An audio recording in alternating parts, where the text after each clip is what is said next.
it again. Okay. Okay, so I can put it out. I can put it very simply. So we're going to try to cover as many things with minimal spoilers. There's going to be a few things we mentioned, but they're going to be relatively early game. We're not going to try to ruin the game for you as much as possible, but still talk about the experience and what we've enjoyed about Elden Ring. Yeah. And I'm going to try not to spoil things for Squilla because I'm a little bit farther than him. But basically, we're just going to talk about Elden Ring because we want to talk about Elden Ring. Cool? Mm-hmm. About an hour and a half. I have some gameplay in the background. Squilla will have something else, probably gameplay as well. It's not, for me, it's not generally attached to what we're saying. It's just gameplay, but hopefully you enjoy. Okay, so let's do it again. Okay. How far are you in the game? Again, probably about 19 hours on my save file right now. How about you? Jesus, I don't know how many hours I am. So you got to Godric and you're a little bit past Godric. Yep. Right. So 2 bosses for you. I have killed, I'll just keep it vague. I've killed Godric and I'm in an area that I don't think I'm supposed to be in. So I'm not that much farther than you, but okay.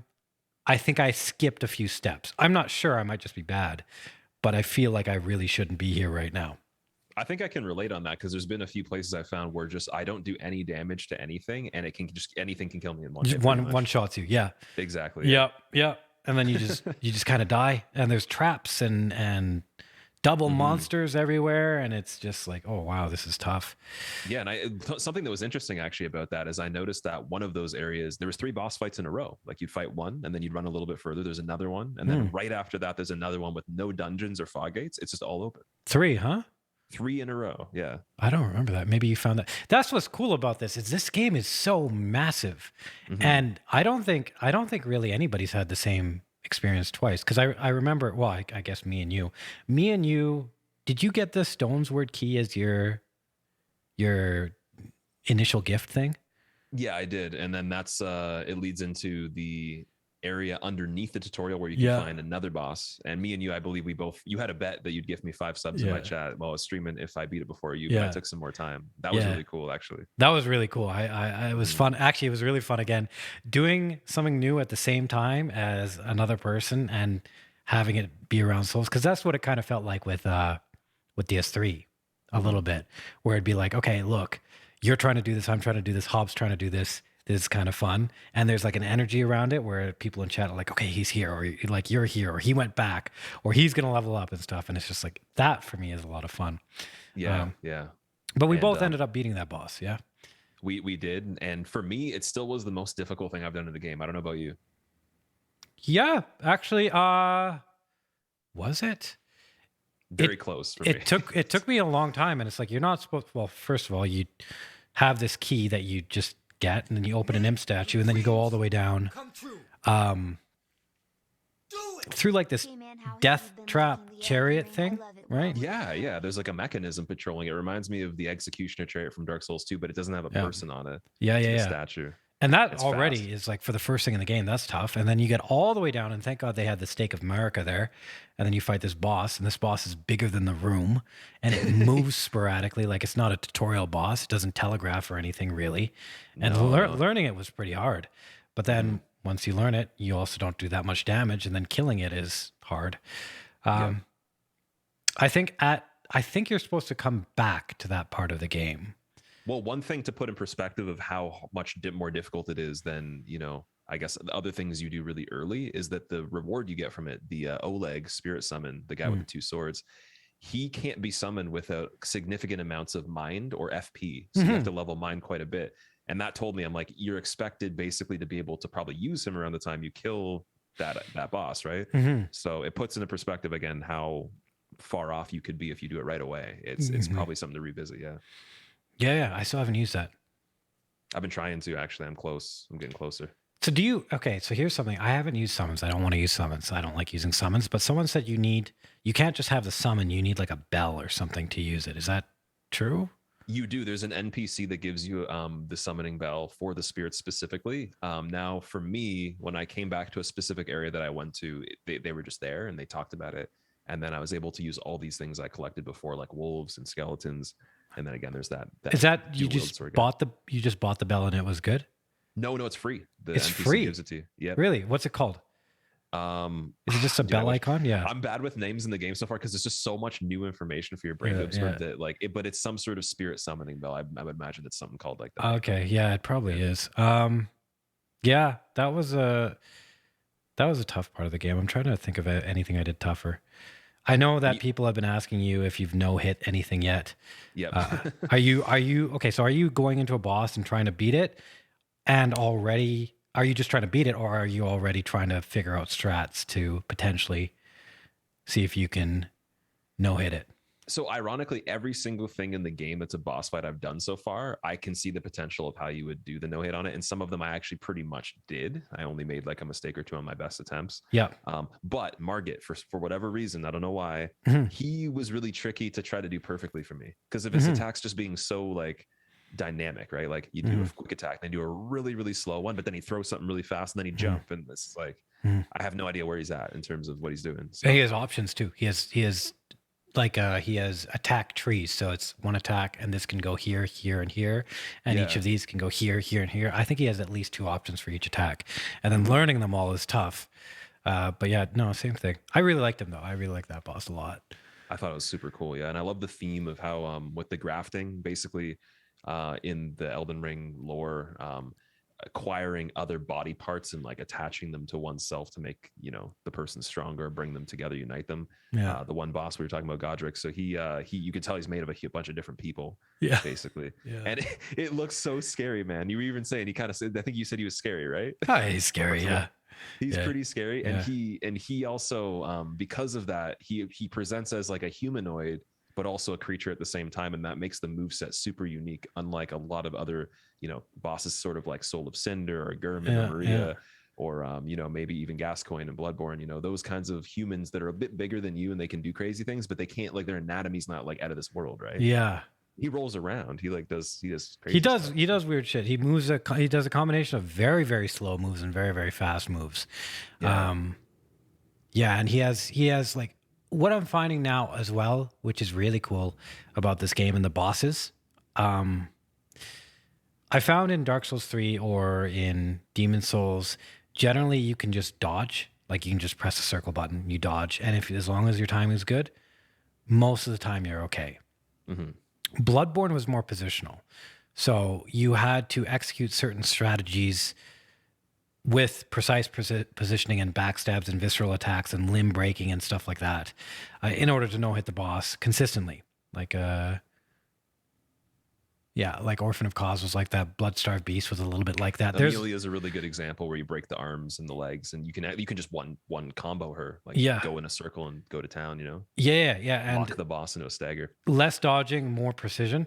Now with Elden Ring, I'm finding certain attacks you can just dodge them and you're fine, but certain attacks it's like no. You either need to dodge to a specific position or you need to employ a different strategy, which I think is a really cool hybrid of both. Which is it makes it a lot more enjoyable to play the bosses over and over again as well. Yeah, and on that note, actually, specifically using jump attacks to get a height advantage, so you can hit their head to get more damage, and then also impose more stagger on the head because it does actually do more poise damage to them. Yeah, and make them crumble and kind of, you know, you get a critical attack more often. If you do that, combined with a lot of the charge heavy attacks, it actually makes it more useful to be more dynamic and hit heavier rather than hit lighter and more consistently, in my opinion. And then those positional things, the accuracy of, you know, having to aim the attack. It's really cool. Like a basic enemy, the giants. Again, these aren't going to be spoiler heavy because you see them in the trailer. They're pulling the one chariot in the one trailer. You find them pretty early in the game. They have swords on their back, kind of look like Attack on Titan dudes. If you actually jump up and you hit them in the face, my favorite part of the game with that enemy was that it actually grabs its head. It's like like it actually gets hurt. Yeah. And it's like it knows that it's hurt, and you get an advantage of an opening from that too. Yeah. Not only just more stagger towards the critical attack, but that's cool. Yeah. No, there's like it's really cool that despite the game being so big, there's a heavy attention to detail as well. Like we were talking about this the other day. The first thing when we're going past that death chariot to the ulcer tree spirit or whatever it is, there's poison for the first time. You see poison for the first time. And of course we died a bunch, so we had to run back and forth a lot. Sometimes I would get poisoned, sometimes I wouldn't. And I couldn't figure out why until Ivan told me. He said, well, if you roll it coats you, like the poison coats your body and you get poisoned faster. And That's cool. I was like, that's ridiculous. Like, because I roll through this, I do worse. Like it It's incorporates, covering more of your body. it's Yeah, it's covering more actually of like your body. realistic. Yeah, that's interesting. Yeah. And it's That's just a really very interesting. small detail that you probably wouldn't notice, or they don't have to put it in there. But yeah, I thought that was really cool. That was Yeah. very impressive to me. Yeah. And I think for the people watching, like the more you play, if you haven't really gotten deep into the game, you're gonna find more of those little tiny details that are super, super like it just ingenious, but they didn't have to do to make the game any better.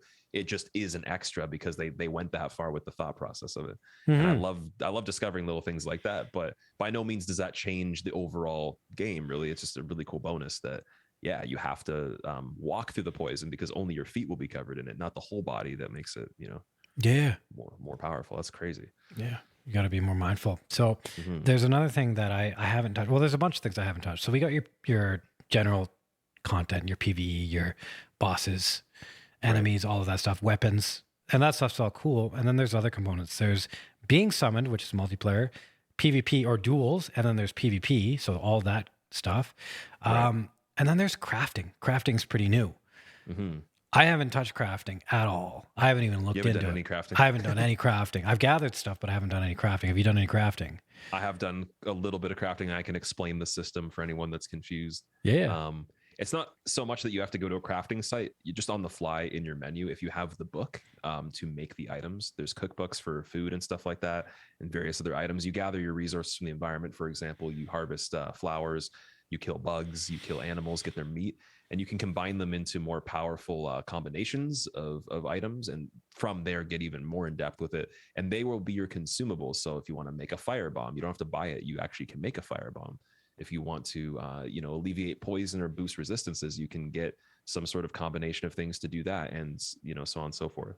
So it's also on the fly in the menu. So you just only click one button, it makes the stuff for you in combination when you have the required knowledge from the books. You get any useful? Have you crafted any useful items at all so far? I've made some resins actually. Some I think they're called grease. Grease. And Yeah. I made quick ones like they have. It's like a little pull rope on it, kind of like Yeah. the bundles in Dark Souls 3. And then there's also fire bombs that have the ropes on them, like rope Molotovs from Bloodborne. Yeah. Have you been using them? And I have been using them, yeah, and they're cool. They're really Yeah. cool. Yep. So do you think they're like, okay, so the rope Molotovs, I remember Gino would use a lot in PvP. I watched some of his PvP streams back in the day. Because they're fast. You can drop them behind you too. Yeah, but I don't remember anybody really using those things anymore. Like obviously grease and fire bombs and stuff like that. But you would get enough in the game to not have to worry about it. Now, what I'm thinking is, do you think you could incorporate the rope fire bombs, the grease obviously, but the rope fire bombs into general play, just like other items that you might be able to craft? Or is this more of like An extra sort of thing? an extra sort of thing? I think it's a bit of both. I think that there's a lot of room to do so many different strategies, but if you have these resources, it puts purpose into making the item rather than just going and finding it, especially in the meantime where you have no idea where these consumables are. You might as well make them. Mm-hmm. And it actually puts meaning behind a lot of the consumable item systems in general. And it adds to exploration because you're not necessarily going and looking for the resources. They're just on the way to everything. And you can pick them up while you're on the horse even. You That's can press so the nice. button. Yeah, that's really So nice. You don't have to stop. There's no animation to pick it up. You literally are just running through it. So why not? It's a cool little extra. I think that there is a lot of stuff that is worth crafting, and I'm sure some things aren't as much, but again, I'm only so far in, so we'll see how that pans out. Right. Yeah. Now, do you know if you can craft weapons or armor or anything yet? I don't know about that, but there is one thing I did get where you can change the appearance of armor. You can take capes off. Really? You can tailor your armor sets. You can to change tailor the way they your... look. You can, yeah. And That's there's a really little bit of cool. a cost for it, but that's at the sites of grace. I'm not going to tell you who gives it because it might be a little bit of a spoiler fine. for. Yeah. But yeah, there is an NPC of some sort that gives you the ability to do that. Yeah. It's really cool. Take capes off, put capes on. Wow, that's really cool. So you're going to get other things too. and other things. Okay, so you're going to get very individualized fashion now. Yep. That's one of the things that people liked in Souls is they liked their cosplay runs. I don't know if you remember those. Those were popular for a while. So this is going to be kind of that's really cool, man.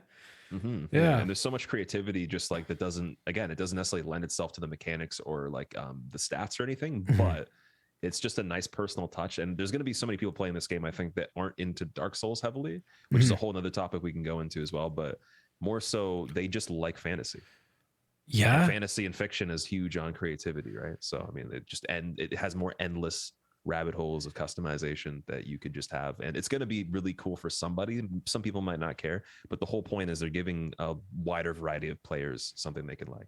Now, have you had people come in and be like, I've had a few people, but not very many. And I've seen a few posts here and there Mhm. of like, hey, why do people like this? Or why is this Yes, so? yes. Yeah, yeah.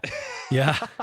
Dude, there was a funny one today, actually. I'm not going to get too into it, but I think it's just unfortunately that if a lot of people like something and maybe you don't and you don't understand it, it Mm. makes you angry maybe, or it makes you kind of feel Makes maybe you a sense angry. of urgency. It could be anger. It makes you feel some way. We'll say it Yeah. makes you feel some It type of makes you way feel some where type of way. Okay. yeah, and you have to question it, and instead of understanding why there's diversity and that there's just a lot of optional things you could choose to like in life, you try to combat it. It's kind of like sports. Let's say someone likes baseball. Why do you like baseball? Baseball's not a real sport. Of course it is. There's people playing. Yeah, yeah.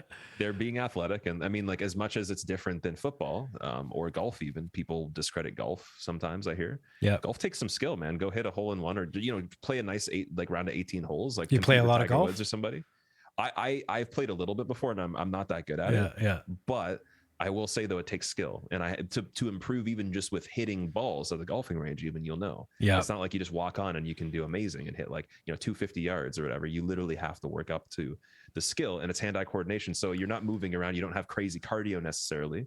There's a lot of older gentlemen that play it, but it's similar in that sense of there's going to be people that like things for the reason they like it, but there's such a wide variety of things out there for games even that you could play. So if you don't like Elden Ring, I mean, Well, hold on. it's not What the end of what the would world. you say? What would you say the skill is in Elden Ring?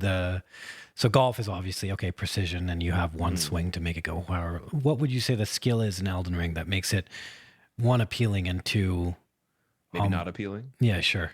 So okay, I think there's a representation of it being one dimensional. So Mhm. even asking like what is the single skill, it could Mhm. be different things. So you could unlike Sekiro, for example, which made you have to learn the mechanics and be very good at timing things and moving fast, Mhm. you can circumvent that with builds that are strong. Mhm. Maybe you use spirit summons, maybe you use a lot of magic and hang back, maybe you summon other players. So there's handicaps you can put in place or strategy that kind of supersedes the mechanical prowess Mhm.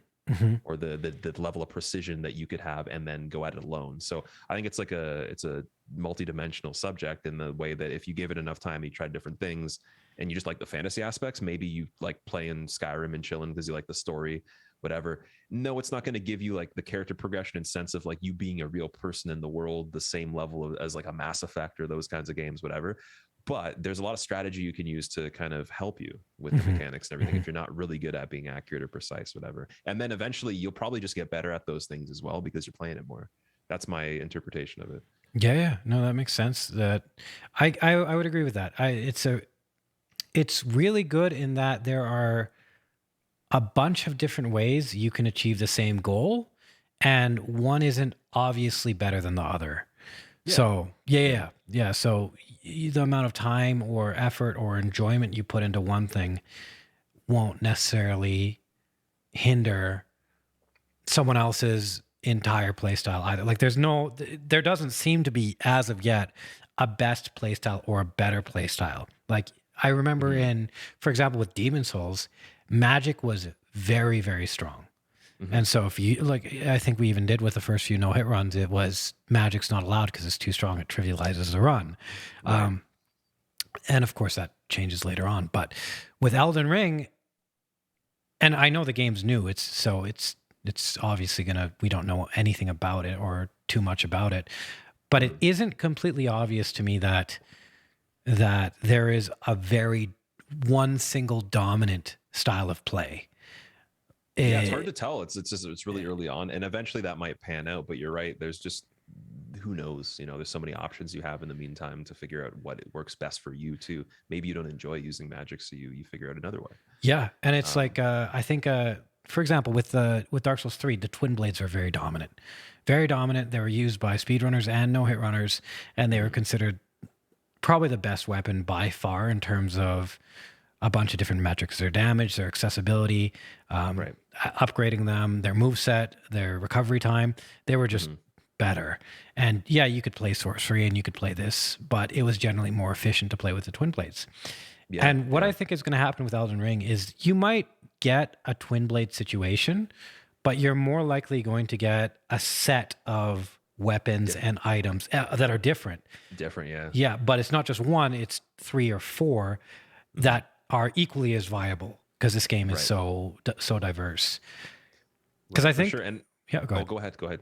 I think with Godric in particular, like I was fighting him, it took me a while to learn how to fight him because he has that move where he does the cyclone around him. Mhm.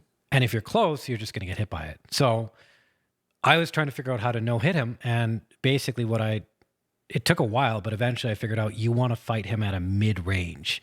So you Yeah. want to fight him just barely within his range. And then you want to know when he can do that. Kind of like Osiris. You want to Mhm. get ready for the insta charge before it happens. Mhm. And then once you do that, that's better. But I was thinking while I was fighting him, I was like, Magic would probably be really good at this against this guy. Like Yeah, really yeah. good, you know? Yep. Somebody from my chat actually said they killed him with just a bow, and that was spirit summons and a bow specifically. And because the spirit summons take the attention away from the boss, like a co-op summon can, Mhm. you can get him to turn around and get free shots. So you could be cheesy as hell and just literally use a bow and spirit summons, take the attention away from you, hang back, and still win. So there is an option for people that don't want to brutally struggle as much if you strategize better. But that's where the thought process comes in and the tactics and all that. And what you're saying, yeah, staying in that fine line where you can go in and you can be aggressive or you can pull back Mhm. is a good place. But no matter what, there's always going to be something else you can do too. By no means am I saying this game is easy, though. It's definitely not an easy game, Mhm. but you can make it easier. The difficulty is not a list of easy, medium, hard for the reason, and we talked about that in my stream a little bit. For the fact that the difficulty is dynamically decided by how you build the character and how you strategize and how That's much time you put into the world. Yeah, You that's know, really, really, really cool. Yeah, because I remember with yeah. Sekiro, there was the whole controversy about, well, it wasn't controversy. It was one article about how Miyazaki doesn't respect his player base and therefore he didn't put it in easy mode. And I think Mhm. some people were saying the same thing about Elden Ring, was that FromSoft needs to put it in easy mode, but based on what we just said, maybe they have a built-in easy mode with summons, with accessibility, and you can choose whether you want to make the game hard or you want to make the game easy. Because you're right, you can just summon things or you can fight at a distance. Of course, I think it's still in the nature of the game where you just don't walk through it. Like you're never just going to walk through this game, No, no, it but doesn't play itself. It it doesn't doesn't play play itself. itself. You very much so like the storyline and tales are the almost nameless, like generic character that's becoming very great or like very grand in the story and like successing those who have been greater than you that Mm. lived before you did. And you almost are experiencing the history of like the conflict and then how you are this new person that comes into it and then changes the future of the outcome of the world itself, storyline and gameplay, Okay, so here's because you're a very weak when you start. So it's like the actual mechanics of how it gets challenging in the beginning because your build's weaker, and also how you get to the end and get better with your skill. It goes very close beside the storyline of how you learn more about it and you become this Elden Lord. That's the whole point, right? So here's a question that I think's interesting: is that do you think putting an easy mode in, or even like a pause screen or a pause button, Mm-hmm. which would of course make the game easier by Right. like there's without going through the game and making it easier through the gameplay, you add another separate thing outside of that scope. Do you think adding those things would take away from the experience of the game itself? I think it always will. I think adding anything is going to change the balance of it. Yeah. It's like ingredients when you're cooking. You could add one thing and it might be something that's really good, Mhm. that you like. It might be a good flavor, but other flavors don't agree with it. So 100% it's going to change some things. And at the end of the day, again, it's not going to be appealing to everybody. This isn't a game that's just generally like it is mass adopted by like a lot of the fan base and some general people that weren't into the other games, and it's getting a lot of attention. But it's not going to be for everyone on the planet. But at the end of the day, though, again, like to wrap that, I guess, subject up specifically, lots of things you can do to spice it up in your own way, and it is a bit of a challenge to overcome at the end of the day, and you feel really good for that, and it gives you the more confidence and the abilities and strategies that get improved as you go through to be able to beat it. So okay, so then that's cool. I think that's actually a legitimate argument because people will say, well, why don't we put in an easy mode, or why don't we put in a pause button? It's not going to harm anything. It's only gonna make it more accessible for people. And Mhm. I think that in itself says like, no, actually, it will take away from the experience. It Like does. It changes it. It changes it the vision. Yeah. changes the vision. It changes the spirit, the creative spirit of it. And I think therefore it will diminish. It has the potential, at least, to diminish the value of it at its best. Right. Yeah. Okay. Cool. Cool. Cool. That's cool. What Yeah. I'm glad. what do we think about PvP and multiplayer? Have you done any of that yet? Oh man, that's I have done so. Okay, so I was like, okay, because I got Margit done, and I was like, Right. okay, I want to do some PvP or something, and I don't have access to PvP at the point, but I do have access to co-op. So I'm like, okay, Right. I'll put my soul sign down. I put my soul sign down, and someone summoned me. It was actually really funny because he summoned two people, and then we went. And the first guy got killed. I was like, that guy's going to die right now. And then he just got obliterated. And we ended up clearing it. But what I noticed is the latency was really good. Like it was Okay. really, really good latency. Like I had no Yeah. problem dodging the boss. I had no problem seeing where my opponent was and stuff like that, or my co-opper was. It was Yeah. all good. Mhm. So that was that. And that was fine. I don't mind doing that. One thing I didn't like about it is you get finger furlings or something like that. The finger remedies to be able to see the signs. Yeah, you get that as a reward. And I haven't gone into it much, so my opinion here isn't very well developed, but those feel Mhm. kind of worthless to me. It feels like whatever. Um, but then I got the PvP thing, um, the duel thing. So I can't Dual invade finger. Yeah. yet, but I can duel. So I can Yeah. have people summon me and we can fight. And that's so far pretty good, but it's the same thing at the end of the PvP. You just get a furling finger. Mhm. And so while I like the PvP, I like the latency, I like the dynamics of it. Now you can jump, now you can dodge, you have a quick step, you have different builds that you can do, and they're all fun. You have magic, you have skill arts. All of these things are really, really cool. Mhm. What I feel like it's missing right now, and I'm early on, so it might not be this way later on, but right now, early on, I'm feeling like it's missing a proper reward structure. Like I don't feel rewarded for winning my duels. I just got an item that I don't care about. You know what I mean? What the item you're getting is actually, I believe, the item used to be able to see the signs, like when you summon other players. Yeah, that doesn't Remember, matter to right? me though, because I don't summon, right? That's So true. So you're saying from the perspective of a player that doesn't care as much to summon, but to be yes, summoned. yes, That's fair. 100%. I agree, and I think that it could be because again, PvP takes like a little bit of a side seat to the main like yeah. course of the game, right? And it's never really the focus to have dedicated servers, balanced mechanics for the PvP, so it's competitive or anything. But at the same time, though, it's good that you said the latency on the co-op was fixed because that was a huge issue I had with Dark Souls 3 on PC and on console when I was playing co-op. And that's the same thing I noticed too, is what you said is that when I did a little bit of co-op, I was part of this Easter egg or scavenger hunt event Mhm. on the Twitch gaming channel to launch the game, and my teammate and me co-opted, and we had a great time because it was just so fluid and it didn't have any of that like jankiness or the latency, or the actual boss itself was just like glitching all over the place and teleporting, you know. Mhm. And not that that should be in the game, but it's good that they actually at least figured that out. Now with the invasions, how did you feel about the latency? Invasion. So I haven't been invaded, and I haven't been able to invade. Okay. I've only dueled, and the latency was fine. I got one duel. I did a few duels. A bunch of them were good. Like every duel except for one was good. Mm-hmm. The duel that was bad was a guy that summoned me, and then he tried to gank me with a friend, and I Right. was like, okay, well that's usually not etiquette in duels, but whatever, fine. And they managed to do it the first time. So they killed me. And then once they killed me, they did the point down in the tea bag. And I was like, okay, like, hey, this is kind of, like I'm coming back and I'm going to beat both of you now. And so they resummoned me. And it was the same thing. They're trying to do the same thing and they're trying to use the environment and enemies and all of these things to their advantage. And it's like, okay, fine. So I Mm-hmm. managed to kill one of them. And I'm like, okay, I got one because the other guy's hiding with a bow. And then Yeah. I start coming for the other guy and I have him on the ropes, like I'm about to kill him. And then he disconnects. And I'm like, oh man, like come on, you just did not have to Pulled the plug. disconnect. Yeah, he pulled the plug, and everybody's like, oh man, he pulled the plug. But Oh even no. even with that, it was all good. Like everything was fun. Like Mm-hmm.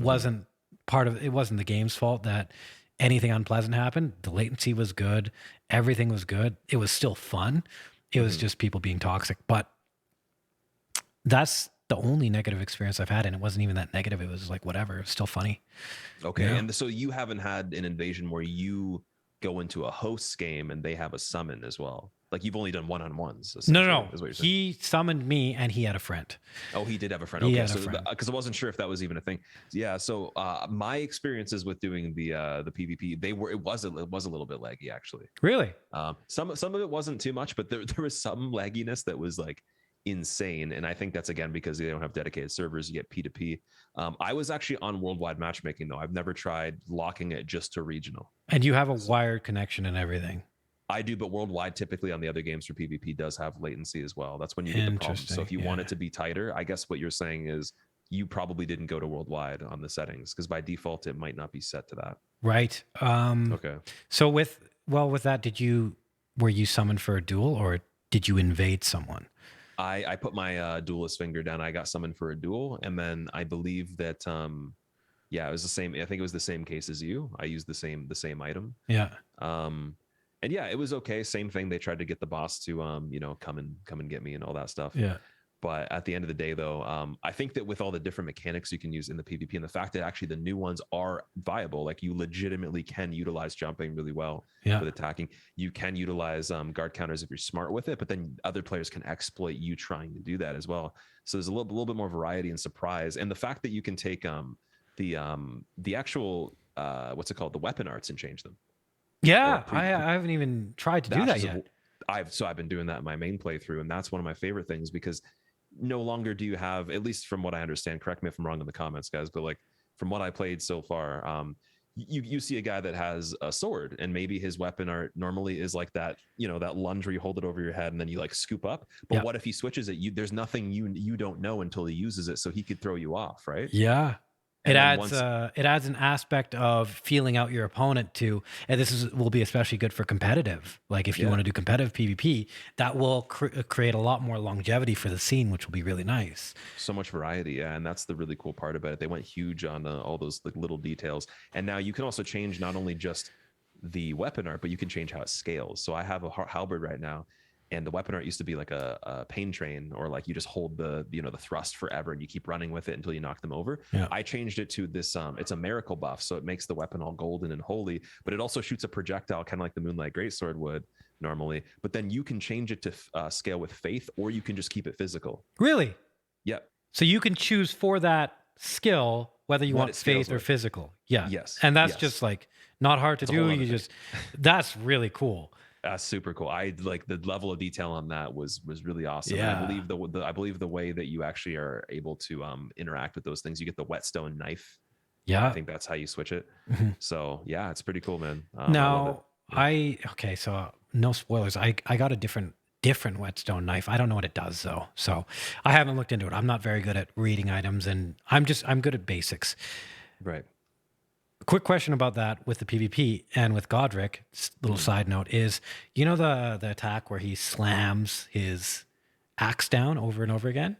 Yeah. Creates the shockwave. Mm-hmm. Did you stay away from that, or did you jump to avoid it? I didn't jump. I just rolled into it. You just rolled into it. Yeah, so that's cool. I would roll into it, and then after the last roll, I'd jump and I'd smoke him in the face with a heavy attack. Heavy attack. Yeah, cool. Because that's cool. So I jumped it, and I guess it changes the boss fight for me, but I remember with the Ulcer Great Spirit, Ulcer Tree Spirit, Yep. You jumped the tail attack, and I just rolled into it too. Yeah. So we're gonna have actually potentially for no hit and for speed runs. There's gonna be a bunch of different things that you can do. There's not just gonna necessarily be the most optimal thing. It's gonna be stylistic for a lot of people too.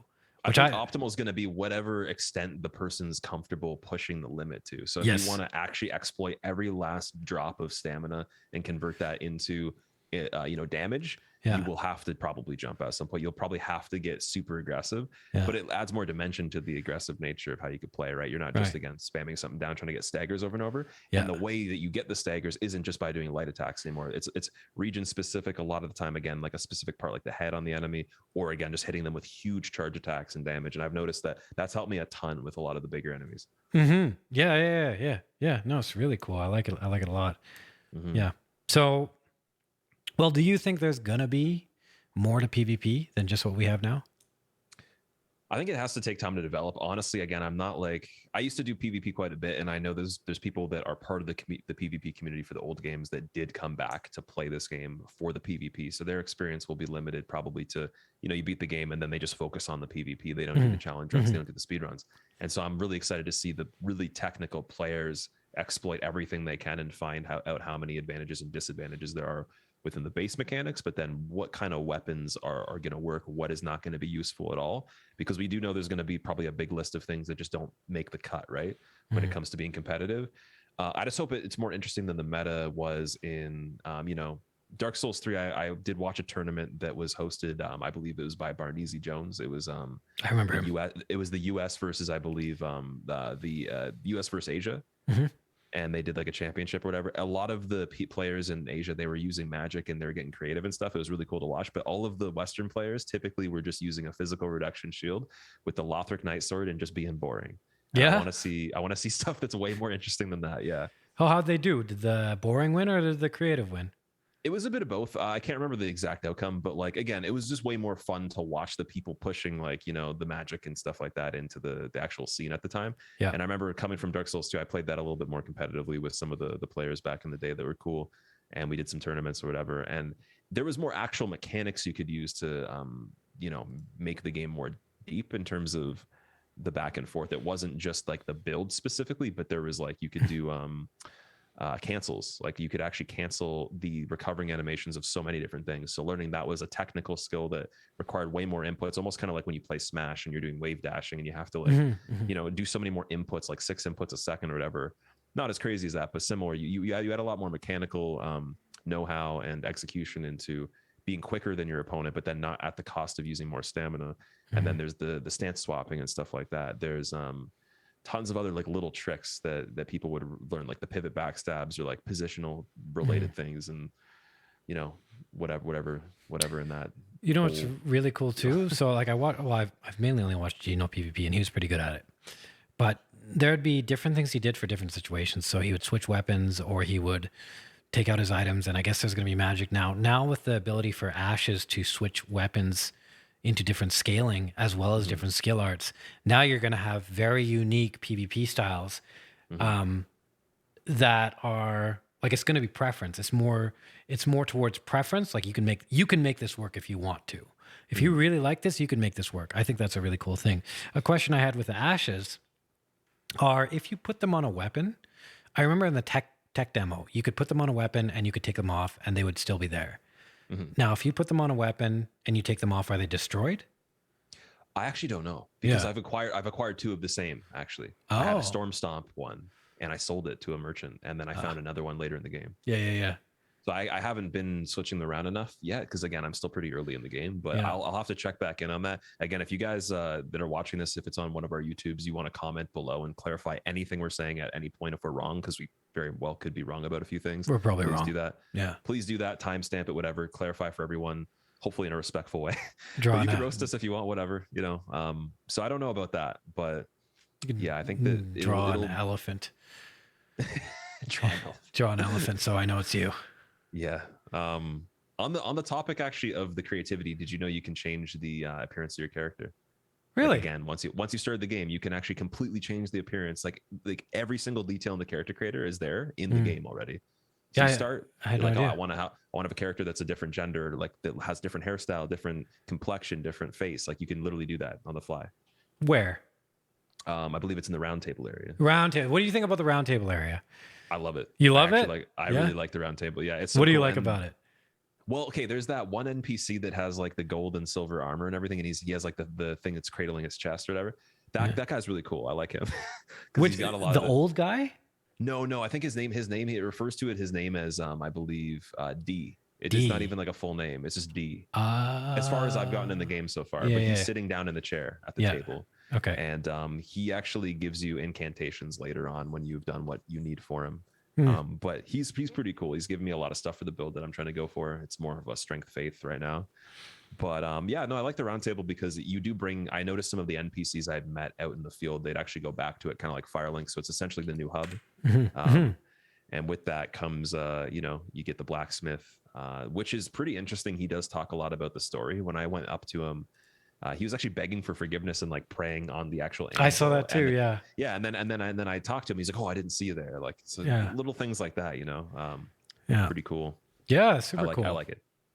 Yeah. No, it's really cool. One other thing that well, fuck, with that area, one thing I get frustrated on is you can't attack there at all.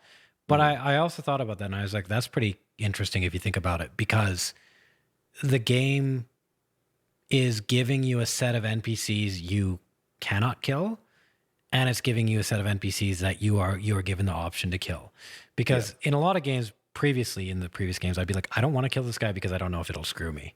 Like Mhm. it might just mess me up. But then the game's saying like, okay, you cannot kill these guys, so you can still progress.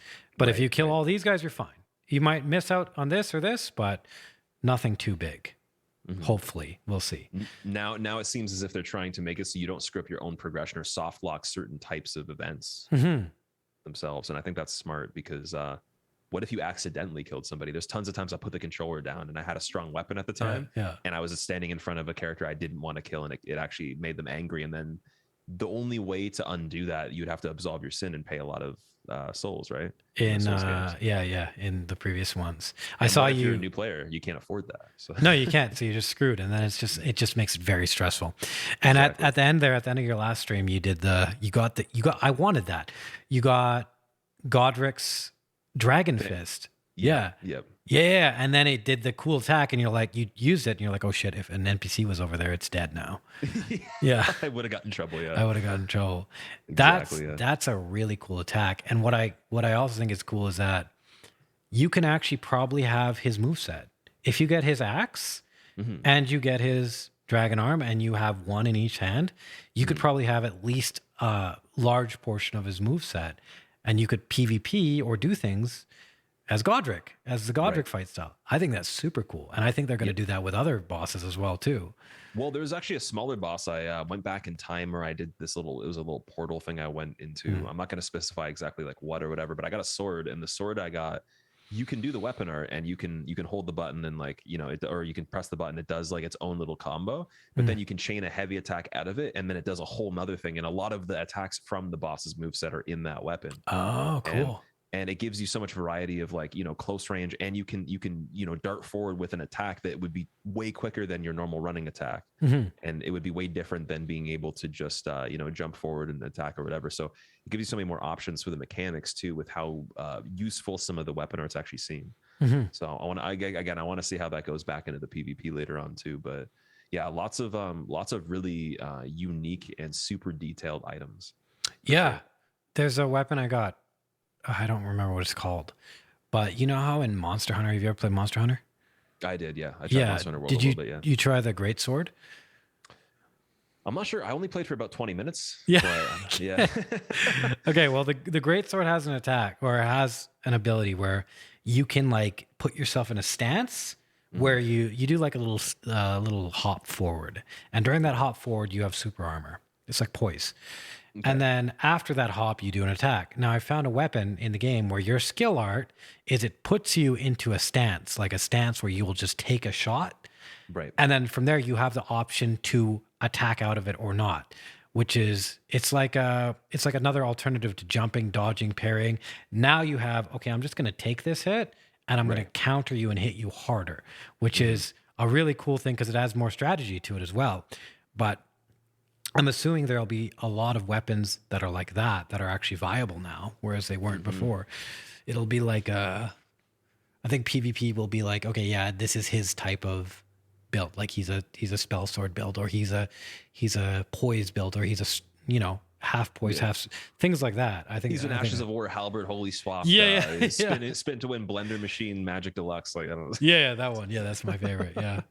Something like that. No, I think it's going to be really cool. I'm excited for it because I think with PvP games or with multiplayer games, if they are lacking variety, or they're lacking progression, or they're lacking some sort of things that continuously engage you over and over again, then they Right. eventually just fizzle out.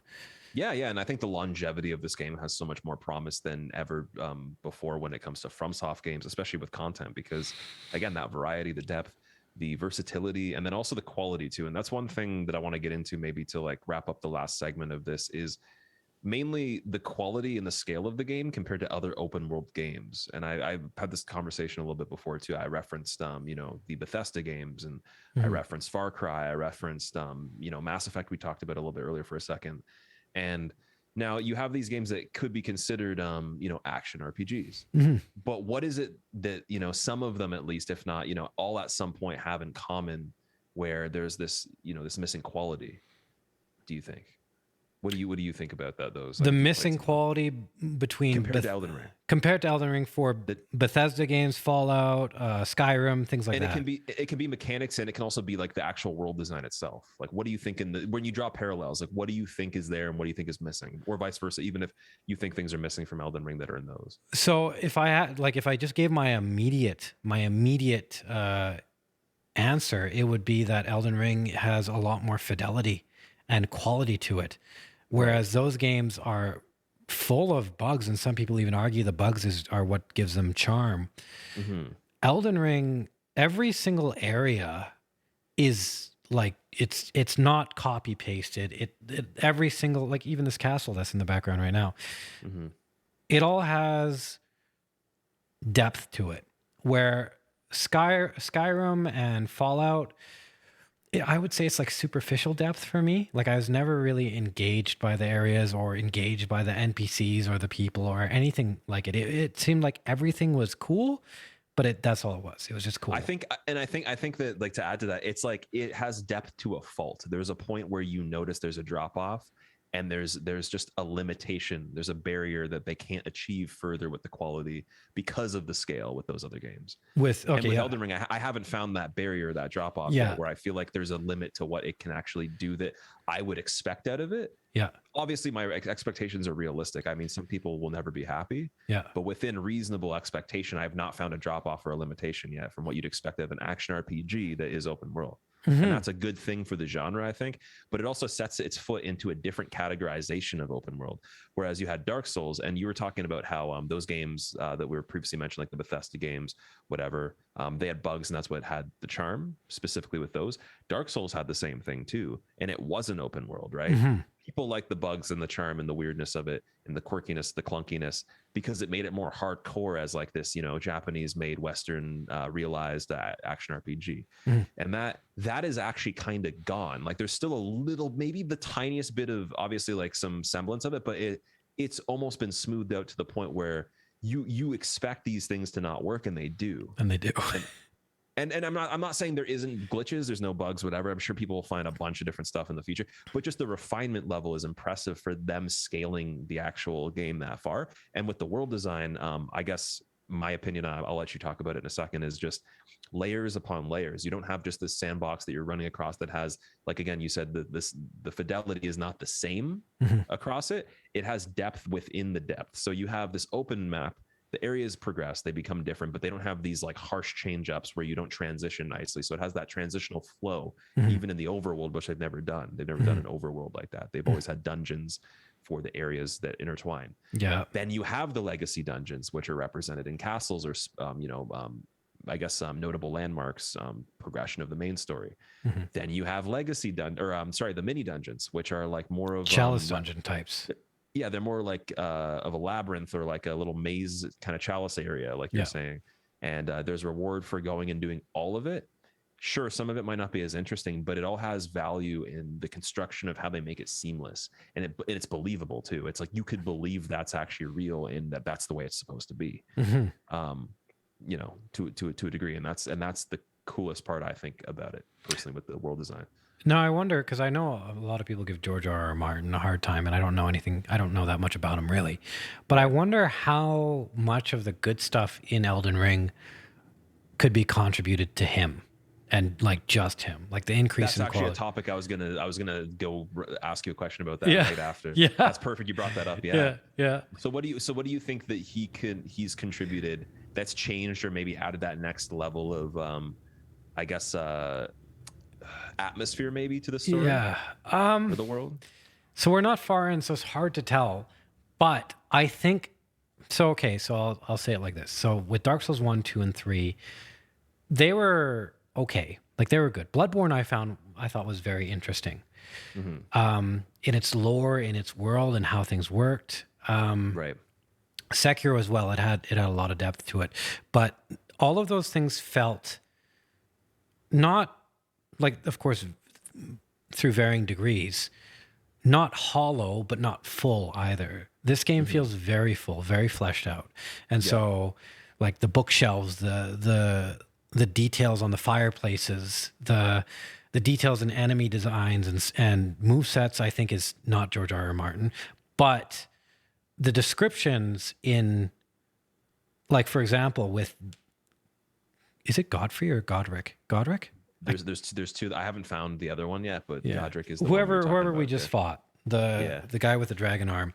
Yeah, that's Godric. Yeah. In the descriptions of his weapons, it says the attack, like the skill art, is called "I command thy kneel," which is what he says. Hmm. And so then it does that slam thing, and that's what it's called. And now I think that was a detail that was more implemented in Elden Ring than other games. And the same thing with the dragon things. Like, it's all very consistent. Like, okay, you have this, now you are becoming like this. Like, it's more that this was his and now it translates to you, and there's a name for the attack too. I think stuff like that might have come from George R. R. Martin, as well Yeah. as some of the feel behind, well, actually a lot of the feel. I have a theory that he designed, well, I don't know, this is obviously not a good theory, but he designed each area in sync with each other. Like, you know how Dark Souls 1 was, okay, you have this boss, this boss, this boss, and this boss, Hmm. and they don't seem to be super related or anything. And there is an Yeah, underarm. there is like a little bit of a disconnect between some of them. Some of them can be, Yeah. or they can serve a general purpose of being a classification of a lord, for example, or like a lesser boss. Yeah. But there wasn't that like feeling that in the story that they had relations in the past. Yeah. They didn't have to. They didn't necessarily have to be part of the exact same storyline. Yeah. It didn't matter. And now I think what's going to happen, like, we already know a little bit about the lore, and you know too, so I know where you are in the lore, and I'm not much further. But Right. we have Marika, and then we have the demigods, and then we have the tarnished. And Mhm. instead of them just being disconnected placeholders, as Mhm. I felt like they were mostly in the other games, I think now they're all very connected, and we're going to have a very intertwined and actually good story. And I know people will Yes. get upset with me for that, but I don't think the other stories were great. I think this one has the potential to be very good. Yeah.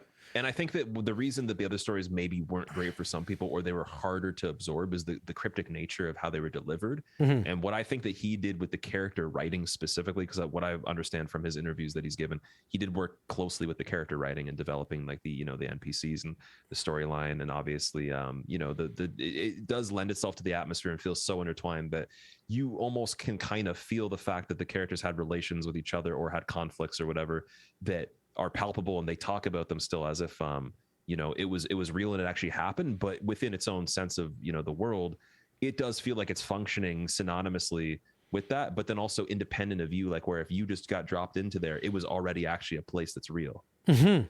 Mhm. And that's hard to achieve for anything in general. It's even like a movie, for example. One of the most notable things, it's very simple but is apparent when you watch a really engaging film, you almost forget you're there watching it because you feel like you're in the actual experience. Mhm. And that's something that a lot of collaborative studios with the director and everything, the writing coming together, want to achieve, is they want the person to feel so sucked into it they forget they're actually there watching a movie. They want to feel like it's real for that temporary amount of time, and they have to actually come back and be like, wow, that Yeah. was an Yeah. experience. Yes. So it feels more like an experience than more of like a tactile, like external thing of you. Yeah. And you get sucked in a lot more. That's the best way I could possibly put it. Yeah, and I think that is something that is like, that's, I think, I'm not sure, but I think that's closer to the definition of art. You get closer to beauty, and not just like entertainment, but like, wow, like that is something that has the potential to change your life in some way or make you look at something completely differently. Yeah. It's Yeah. almost kind of, it reminds me of like we've gone from abstract to just like very clear. Like there's a very clear focus on certain things. And it's by no means not cryptic at all. There is still obviously theory crafting and lore that you're going to have to, speculate about yourself. You're going to have to piece the things together you're given, but it's more digestible and it's more fluid. Yeah, I agree with that. Um, do you think the quests in the, what's it called? What's the main hub called? The round table. The round table. The round table. Yeah.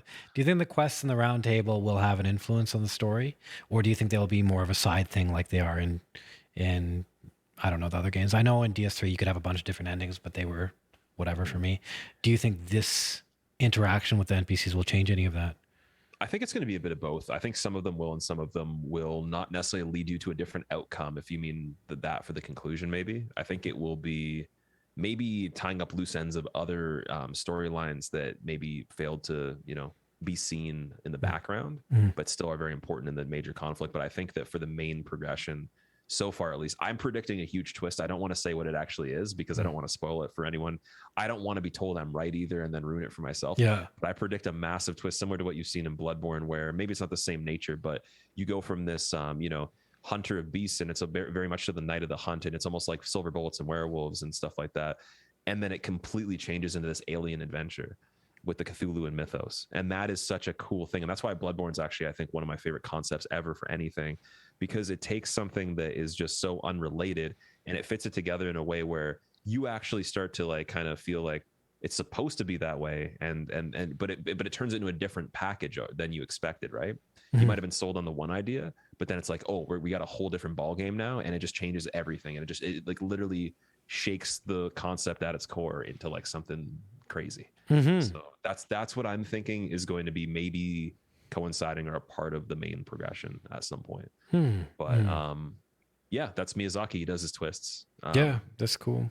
Now, okay, on the subject of story, so this isn't spoilers unless, well, I guess if you haven't gotten to the round table, it is, but whatever. At the beginning, there's a cutscene, and then they talk about, I think, the 5 Elden Lords or something. They talk about the 5 demigods, something like that. The 2 I remember is 1, the Dung Eater, because I was like, why? And 2, the Deathbed Fellow. And what I found is, I don't know if you found in the round table an NPC that gives you a hug that holds you. Have you found that NPC? Yeah, the Baldekin's Blessing. Yeah, she gives you Baldekin's Blessing. Yeah. So those 2 for me kind of seem similar. I don't know why, but I'm wondering if the traditional, here are the bosses and here's who you're going to fight later on in the game, I wonder if that's no longer going to apply, because she, to me, doesn't seem like that bad of a person, assuming she is a deathbed fellow. Right. And maybe there's a different dynamic to it. Like maybe there's a puzzle solving aspect of this game or something like that. Because I know there's towers and I know there's all sorts of things. I know this game is massive, but maybe this expands just beyond the scope of gameplay that we're used to, beyond the open world and the horse stuff. And it goes more into like potentially an Ocarina of Time or a Majora's Mask style thing here and there. Do you think Possible. that would be? I mean, yeah. I think that'd be really cool. I'd love to see anything that just is throwing a curveball at us, but then also, story writing, as far as that's concerned, it really is free to go in so many directions. And the whole thing with what this game feels like is that they didn't want to take the exact same route as they did with Dark Souls. They wanted to success it. So this is like the spiritual successor. It takes so much of what made those games unique, but then it rolls it into the mainstream with, some of George's writing and, more mass appeal and refinement. And then it just builds up to this grand package of just, it's so hard to put into words just with saying that. But, if you haven't played it, definitely try it out. I think it might be worth it if you like action RPGs, you like fantasy, and you want a little bit of a challenge. That's my take on it overall. I don't even know if I have anything else to say about it right now. I don't know if you have any other questions, maybe. Yeah, I got a few other questions. I think we can go with. We'll go with the general ones. What's your favorite enemy you've seen so far?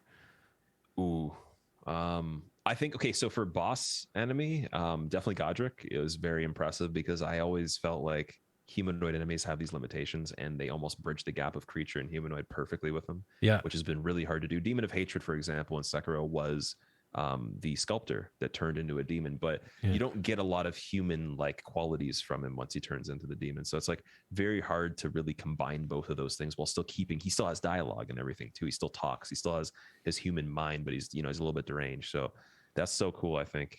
So he's my favorite so far. And then in terms of basic enemies, it's hard to say, man. There's these guys that blow bubbles that are made of clay. Really? Yeah. Yeah, and like they're pretty cool. I mean, like if we're gonna compare like a really weak level enemy, they're not super interesting to necessarily engage with and kill. Yeah. But the bubbles do a lot of damage, and I actually was able to acquire some of that. It's a sorcery, and Oh, they float around and then they pop and they do crazy damage. There's different levels in yeah. them too. I thought Yeah. that was interesting. Yeah, that is cool. Yeah, Okay. Okay. I feel like I've discovered like this ancient civilization that's older than like the surface of the game itself somehow. Or With the bubble yeah, guy? with the bubble guys. With Yeah, the bubble guy? it feels like I'm going on like this archaeological like dig to find like these artifact creatures or whatever. It's pretty cool. Yeah, okay. All right. Then least favorite enemy. Least favorite. That's a hard one, man. You know what I hate? I fucking hate the eagles. The Oh fire no, eagles. yes, the eagles with the swords on Yeah, their yeah. feet. And then they They're got the crazy. mask with the fire. Yeah, they're ridiculous. The one with the mask with the fire died. It flew off the roof and killed itself. Oh, did it? Immediately. Yeah. Okay. All right. Lucky. Yeah. But yeah, those are actually those are definitely the worst so far. But you know what I bet? I bet magic is really good against those. Yeah, because jumping and hitting them is hard. They only fly close to you for a short amount of time, and they, the enemies when they're in the packs too, they coordinate things as if they're actually like rolling together in real life, and they have instincts like between each other to know when to get out, when to get in. And I've noticed the AI itself actually in the game's been improved enough where if an enemy hits a wall or does something, it won't just continue to walk into a wall or get stuck. It actually knows that it's stuck and it gets out of there. I don't know if you've noticed that. Even Tree Sentinel too. He ran into rocks and his horse was like hitting the rock for a second, and he immediately knew to turn around and get out of that area, and then he never went back there again. Really? Again, it might not be as sophisticated as I realized in that situation, but he did know he was stuck and he did leave. Yeah, he did leave. I wasn't near him. Like I was over in another area, so it was really cool. That is really cool. Yeah. Really, really cool. Okay. Now would be predictions. Okay. I think. Okay. So how long do you think it'll take for them to fix the PC stutter? I'm going to give them maximum 2 weeks from now, I think. And do you find the PC stutter to be a big deal, or do you think it's like it's deal withable and it doesn't ruin the experience? Okay, so actually, I'm gonna actually reference a Digital Foundry video that just came out recently. So Digital Foundry's channel works specifically with comparing games when they release on every platform and how they perform. But he actually had a really good insight into maybe it's the situation where the shader cache or something to do with the GPU shaders where it loads a new piece of information. It has to stutter because it's new with the way that the process is handled. But every time you go back to that thing, it doesn't stutter anymore. And I've noticed that myself too. And he said when you refresh GPU drivers or you update, it happens all over again. I updated my GPU recently. I noticed all the stutters happened all over again. And not that it's acceptable or that this is a good thing, but he kind of outlines it in that video, which I'll link in the description of this discussion as well. And so you told me about one setting that actually could help the performance a little bit on PC for people having issues. It probably won't fix the stutter issue completely, but if you're having a hard time running the game because it's just taxing on the PC, it's a little bit harder to run. You can explain exactly like what you did to fix it for your graphics card. Yeah. I haven't fixed it. I still play with stutter. Did it improve anything? I don't know, because it was tough. So I had early access, and so during early access, I just had the game, nothing else. And it stuttered bad. Low settings, everything. It stuttered bad, but only when there were many things to load at once. So if you had a boss and a moveset, you had environmental foliage. So when you hit your mic, it sounded like the punch sound effect. That was actually pretty funny. It was really bad. Like Tree Sentinel, he would teleport. It was bad. Now, after early access, you took the beta off, and that fixed so many problems. So I think there was a day one patch that they probably implemented, and that fixed a bunch of stuff. It's still not great, but it's playable, and I still really enjoy it. I don't mind stutter as much. Like, it doesn't ruin it for me. The way I look at it is, it can be frustrating sometimes, but at the same time, if I can fight a boss and beat him with stutter, that means I'm able to make those micro adjustments in my head as to when I'm supposed to dodge and not in a very short time span. So it becomes very satisfying. It can play against the technical difficulties. Yeah, it can be frustrating or it can be satisfying. So if hit a boss with stutter, it's like, okay, good job. I guess for the players that don't want to necessarily do that, or they really want to figure out how to maybe improve their performance. So again, you did something where you went into the Windows settings, you typed in graphics settings or graphics, and then in there it brings up, especially in the Windows 11 window, a box where you can scroll to the bottom or you can just look and it says browse. near the desktop thing at the bottom in that window. And when you browse, you look for the actual game folder location and you look for the exe, the launcher for the game. You click on it. It allows you to change it from like a mode where it goes more heavy on the visuals or performance. Windows by default goes automatic and picks for you. So if you go to performance, I told some people in my chat for my stream that, and there was someone today saying it actually helped and fixed some of the problems they were having. Now, I don't know if that's the micro stutter, but if you're having trouble running it, if you have an NVIDIA card specifically as well, maybe an AMD one as well, you can try that out. For me, when I was actually running the game, anti-aliasing off or low, depth of field off or low, motion blur off. To me, those settings helped a little bit, and that's about it. But there isn't going to be a general jump in change with those stutters that are just a product of the way that the game's handling on the hardware, and the way that they need to change that system, or at least mitigate those issues when you see something new, like a new enemy or a new area or whatever. And again, I'll link Digital Foundry's video in the description if you want more information on that, just to see how he measured it. And he has a graph showing when it drops and the frame rates on the screen compared across PS5 and also PC with different settings and all that. So okay, so I don't remember if I asked this, but when do you think they'll fix it? A week, 2 weeks? I was saying 2 weeks. 2 weeks, about 2 weeks. I said, yeah, about 2 weeks, I think. Okay, next prediction. How many bosses do you think are in this game? Okay, so I'm going to already off the bat say that if we're talking about, so just to clarify, a boss counts as anything with a name and a health bar at the bottom, right? Yes, like Tree Sentinel is a boss. Okay, so all unique enemies considered that have that, maybe a soundtrack or a name at the bottom of the screen, I'm going to go with more than 42 already. More than 40, and that was Dark Souls 2's number, right? 42. Dark Souls 2, I think it was either 41 or 42 for Dark Souls 2, and that's with the DLC included. Okay. So I think it's gonna actually already be more than that game with all 3 DLCs combined. Okay. Next prediction. How many of those bosses will be main bosses? I want to say the main bosses in the game are going to be either similar to the count of the other games, if not maybe a tiny bit more, but maybe not like Bloodborne, where it only had 8 required to beat the game and then a lot of optionals. Only 8, right? Yeah.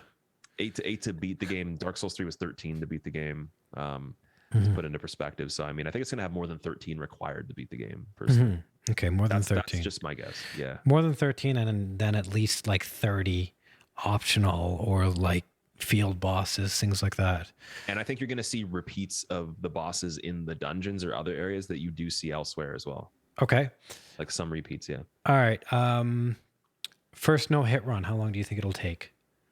I'm gonna guess the standard play time of what it took us to do Dark Souls 3, a month and a half, maybe 2 months. A month and a half after release. Okay, and who do you think will get it? So I don't know who's going for it. That's the thing. I personally want to. I think I might speedrun the game before I even try to do any kind of hit lists or anything like that. Why is that? Just because I've never gotten to do that on any of the games. I've always gone into doing challenge runs. So I think speedrunning will give me a different perspective for challenge running. Okay, that's interesting.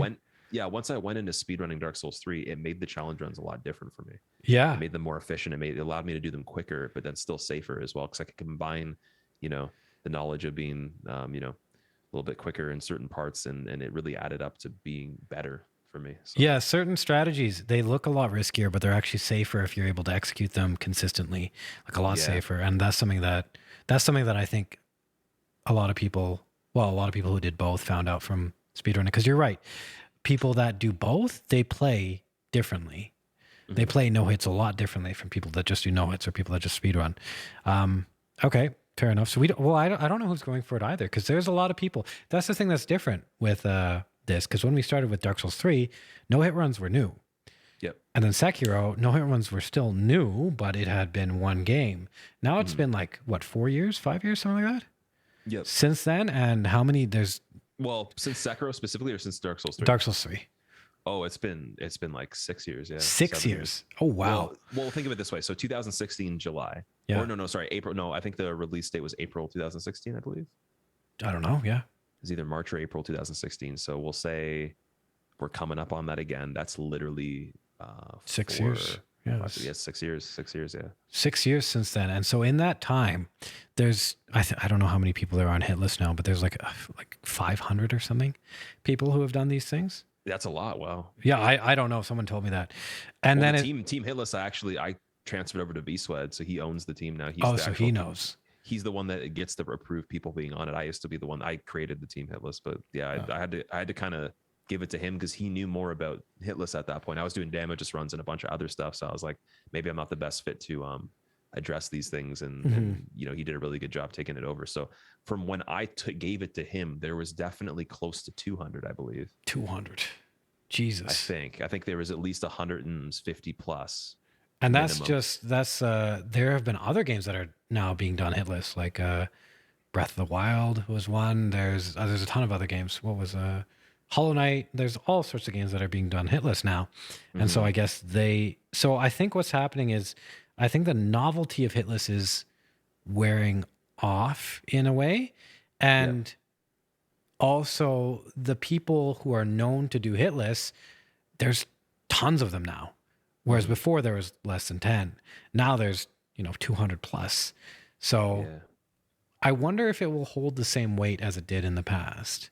I think to clarify the novelty wearing off to, not that it's becoming completely irrelevant, but it's becoming so saturated with people that it just becomes more normal. Yes. Yeah, exactly. It's just a normal skill. So, it's not uncommon for someone that part-time streams or just started streaming to start doing it, rather than like, you've grinded the game for thousands of hours. Like, you could get into it, and there's so many resources like the guides we've made before or others where we're trying to help you get, like, on the fast track to get there way quicker in a fraction of the time that we did. So you don't have to spend all that time figuring out the stuff. It's more boring maybe for you. You could just, copy the strats from different people, and then, maybe find your own middle ground in the process and do it. And with that being said, though, because this is a very new landscape for the game, there's going to be a little bit of excitement trying to figure those things out. But once it is, again, there's so many more people figuring it out, it's going to be expedited, I think. But what is the cost to do it, of just, that's kind of imposed by the game's difficulty or the differences? That's what we don't really know. What do you mean there? The cost to do it imposed by the game's difficulty. What does that mean?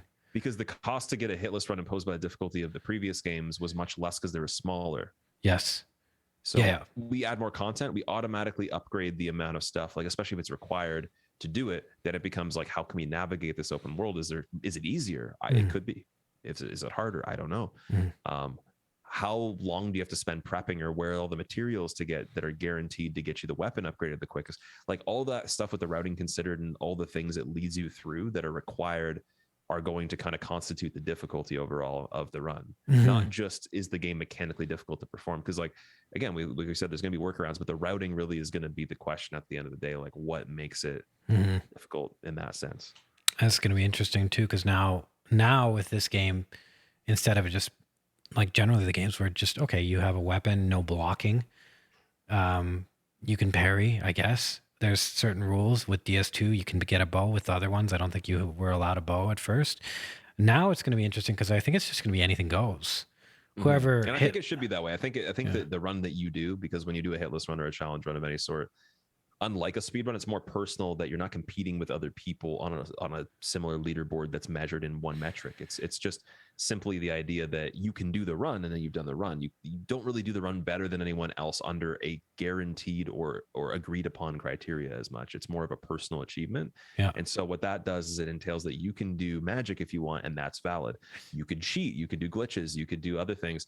Maybe not using actual cheats, but you know what I mean? Like, you could exploit things, and that's a run accepted for what it is.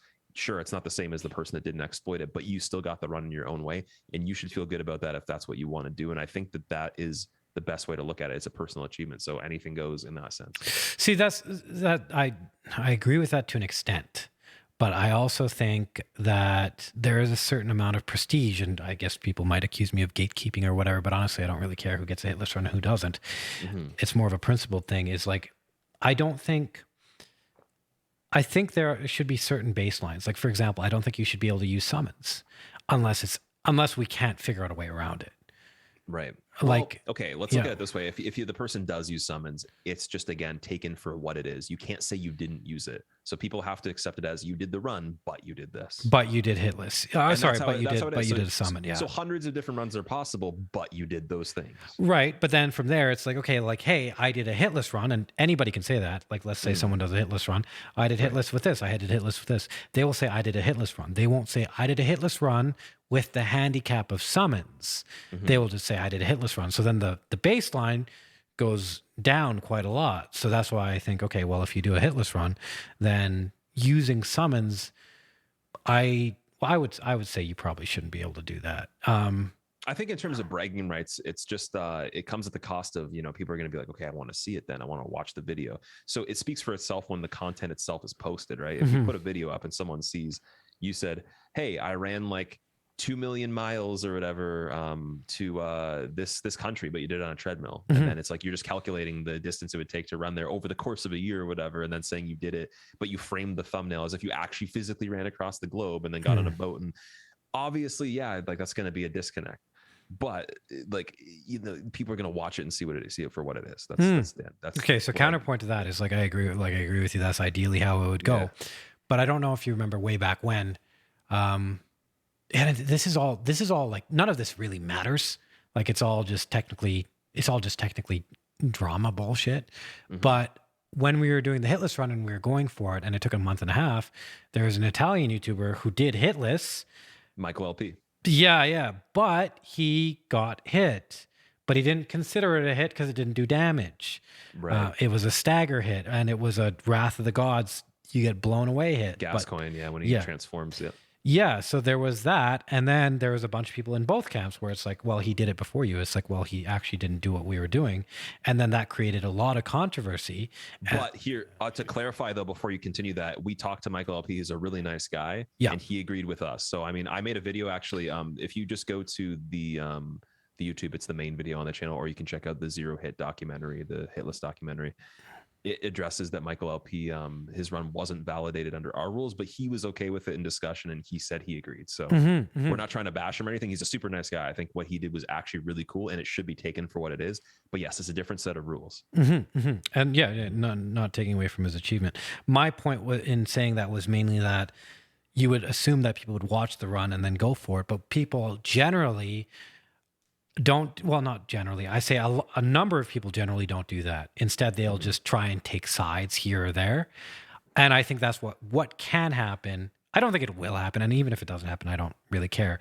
But it's something that I see as a susceptibility in that can happen here. Okay, this runner does this run with summons. This runner does this runs with actual online co-op. And then they do it on the same day. Okay, who did it first? This one or this one? Well, this person did use this and this person used this, so this isn't valid, that's not valid. And I think overall it will just create room for divide, sort of. Yeah, room for toxicity within the overall community. And that's not good for anybody. It's not pleasant. That's why I think, okay, well, there should be a certain standard that is set. How that will be done, I have no idea, and I don't think it will be done. But ideally, there would be a certain standard. Okay, you can't do this, you can't do this, you can't do this. Go for it. Do the hitless run however you want from there. Don't break the game. The more similar everyone is on the same page with the rules, the better the content experience will be for people watching in competition terms. Like when it comes to like, oh, who did it first, right? But again, when people don't care who did what first, and it's just like your own personal achievement, whatever. That is a thing. And I think the more raw you do it, where it's like, again, you didn't use the help of other players because you'd assume that they would be taking damage for you or whatever. You didn't use glitches that like skip mandatory things you'd have to get to be able to roll the credits, like you are not killing enemies required, for example. Those kinds of things, of course, will speak for themselves. But at the end of the day, I'm interested to see how that pans out for sure. Yeah, me too. Yeah. All right. Any other questions, Squilla? I think that's it. Just to wrap it up, I want to say thank you to everybody watching the video. If you're seeing this on YouTube, if you could drop a like, if you could comment what your favorite part of Elden Ring was that you've enjoyed so far, maybe something that doesn't have as many spoilers. And if you like the video, also, again, if you could drop the subscribe, the sub button, hit it, punch it like that. Boop. Yeah, just boop it. Yeah. That would be amazing. I really appreciate it. And definitely, I appreciate Faraaz, you for being here talking to me. If you want to check out his stream, I'm going to be linking it in the description. And yeah, me we're too. going to do another one of these, at least one more. And if you like that one too, we'll keep going. But we wanted to just kind of get like an early impression discussion on the game. Yeah. We'll do at least another one. If you like it, let us know. Otherwise, yeah, thanks for watching. I hope you guys enjoy Elden Ring. Yeah, have fun. Okay, I guess bye, everybody. Bye. Okay, that's the end of the recording. Okay, cool. Good. We good, Squilla? How's that? Now, chat, if you want to talk to me, you could. Yeah, there's a lot of cool stuff there. Is there anything we talked about that we missed or didn't, or we wanted to talk about more or anything like that? I think we addressed everything. I think we even went even more in depth with certain things than we even Yeah. that was necessary. But I think it's good though because we have some extra stuff. Yeah, I think the last part was the more interesting stuff for sure. Mm-hmm. More engaging stuff. Thanks, Sea King. But yeah, that was good, Squilla. Thanks. Yeah, I'm excited to do that again because like I said, I've just enjoyed talking about the game and everything, and I know you're enjoying it too. I'm Yeah. glad you're not super far ahead of where I am. I thought you had already beaten it. You were doing a second playthrough actually. No. What? No. Well, I don't know because there's people in my chat saying they beat it and everything, and like they were like Yeah, but talking they about. play like 24 hours a day. I have I don't even know tons how that of. would be possible. They Like, just play. I have this. I have handstands, working out, mm-hmm. business stuff, as well as family stuff, all going on. So I get like max 3 hours a day to play. And the Yeah. way I was like, well, you know what? I'm just going to enjoy it as much as possible, and I'm going to try and what I want to do is I want to try and create different types of content. So not just like, oh, I'm going to no hit it, and then Mm-hmm. hey guys, I no hit it, because everybody's doing that now, and it's also it's a lot of squeeze for very little juice now. Like Yeah, you're before, sacrificing a lot of your enjoyment doing that. Mhm. I think you're rushing things for sure. Yeah. So I thought, okay, you know what? We can play Elden Ring, and then we can make cool content around it, and we can just talk about it and have fun and enjoy it like people are supposed to do. Yeah. It's just a nice, refreshing thing to be able to run around, enjoy the game, and like just do whatever you can to find new stuff, Yeah. and it not have to be a certain way. Or there is an expectation. So many people would ask me like, "Yo, like, have you done hit lists already on it?" Or someone was even saying I did because they like misinterpreted the title because I said They're zero saying you damage did slash. it. Yeah. Yeah, no, because the title was zero damage slash speedrunner tries, slow runs like some game or whatever. But Yeah. they thought like, oh, you're already doing a zero damage run. Yeah. I didn't read the title Yeah. properly. Yeah. I was Yeah. like, okay. Yeah. Yeah. Well, but yeah, I'm excited to like fulfill those wishes of those people. Like one day if I decide that I want to do that, but for now it's just kind of You know what I would like to do in the future? I want to get, I like, I, so the content or the things that I find most engaging, like I want to play. So I'll beat Elden Ring, and then I'll play it a bunch more and do different weapons and do different stuff. Cause I think a lot of this is cool. In the previous games, I didn't think this was cool. I was like, okay. Yeah, I'm excited you like it for that reason because I knew that you weren't as into Dark Souls 3, and I was really hoping that you wouldn't be like, oh, this is just like the same feeling I got from that because it's obviously not for me, but at the same time, Yeah, no, it's very cool. different for me. And so you can use the dagger. You can like I'm using the claws. That's the weapon I like, and the Uchigatana. Yeah. And then there's lots of bleed and all of this stuff. And there's a lot of different things that are interesting and viable in other places. So I'll do all that. But I think the thing that is going to keep me and be most engaging for me is probably the PvP. Yeah. And so I'm hoping that the PvP is structured well. And like, remember when we used to play Absolver? Yeah. That was fun. Like I still want to do stuff like that. So Sifu, man. Sifu is such a cool yeah. game. I wanted to play that. I didn't get to. Oh, so good. And what you were saying about the AI, about how in this game the AI like coordinate with each other, they do that in that game too. That's cool. For sure. Yeah. But no, it's cool. I want to do some PvP stuff in the future. So you get ready, man. Well, we'll make it happen. And like I said, I'm going to be bringing together everybody I used to PvP with, everyone I know that's been waiting, people that came back, or people that have been just like playing other stuff in the meantime. And we're gonna do some tournaments for sure. Good. Cool. Because I think to be able to get like more people into it, if we like it and we find it's good, we got to do events for it. I think it'll be fun. Do you think Rap Dad will do any more of these things, or do you think he's done with that stuff? I'm gonna talk to him and figure out how, like, together with him and maybe the collaboration of some sponsors, we can actually do like legit tournaments. That'd be cool. That would be cool. Even if it's just early and no one knows what they're doing, it's still just something to hype it up, and it gives more life to like that aspect of it. So I think it's and good. Now you have two different categories. You have PvP and PvE. You can have, and that's why I was excited about this game. I said the fact they decided to do multiplayer in this one for invasions and like duels is just the best possible decision for longevity, even if it's not super refined or like not balanced, because then there's that player base that comes back. So even if you don't do it, if you're streaming the game, there's more people in the directory. Yeah, exactly. Yeah. This is good. You think this game will last? I think this game will last. I don't think it's going to be like a Sekiro. I think this game will.